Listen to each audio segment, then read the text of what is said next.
You're a PowerXchange desk first-timer, so we're thrilled to welcome you here, Louis. Well, thanks.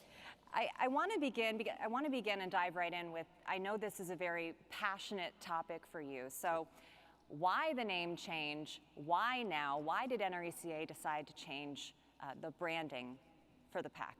It's okay. It's incredibly humbling to be able to sit here in front of 6,000 people and share that we've changed the name of our political action committee to America's Electric Cooperative PAC.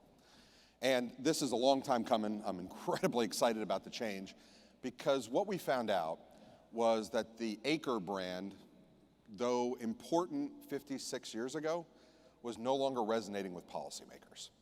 That they weren't making that connection anymore between the money being contributed by more than 30,000 people in the co-op family across the country to make contributions to the PAC, to make contributions to candidates. That connection had disappeared.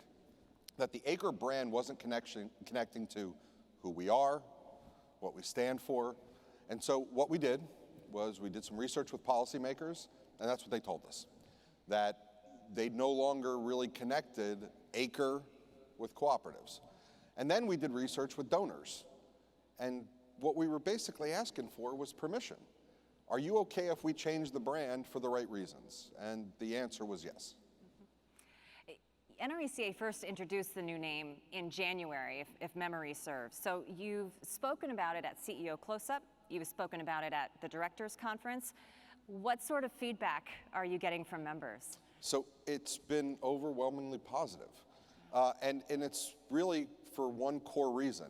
If we're going to make donations to candidates, if we're going to use this advocacy tool to carry our voice in front of policymakers in Washington and across the country, we want to make sure that they give us credit for supporting them, that they make the connection between something simple, America's Electric Cooperative PAC, and the 42 million Americans and the 30,000 donors across the country.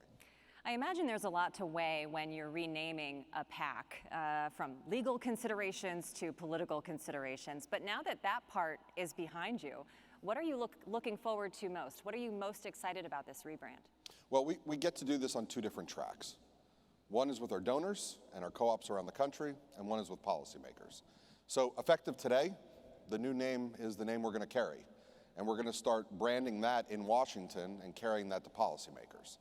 But just as important is what's going to happen over the next 6 to 8 months, which is working hand in glove with 900 co-ops, with our statewides, with individuals that have given their hard-earned dollars to this effort to contribute to the PAC, to tell them what we're doing and why we're doing it, and to make sure that they know. And frankly, this gives us a unique opportunity to create more excitement about our advocacy programs and our giving.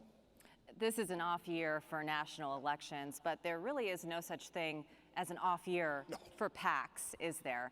Some candidates might not make it to 2024 if they can't keep the fundraising going in 2023.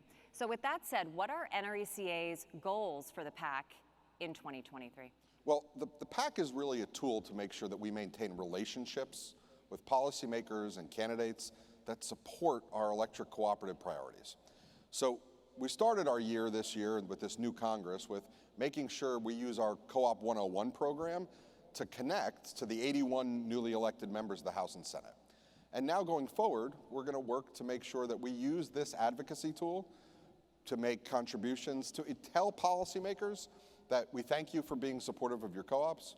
We appreciate that your policy positions you're taking align with our priorities and our vision, and continue to use that PAC as a way to engage, both in Washington, but just as importantly, at home around the country.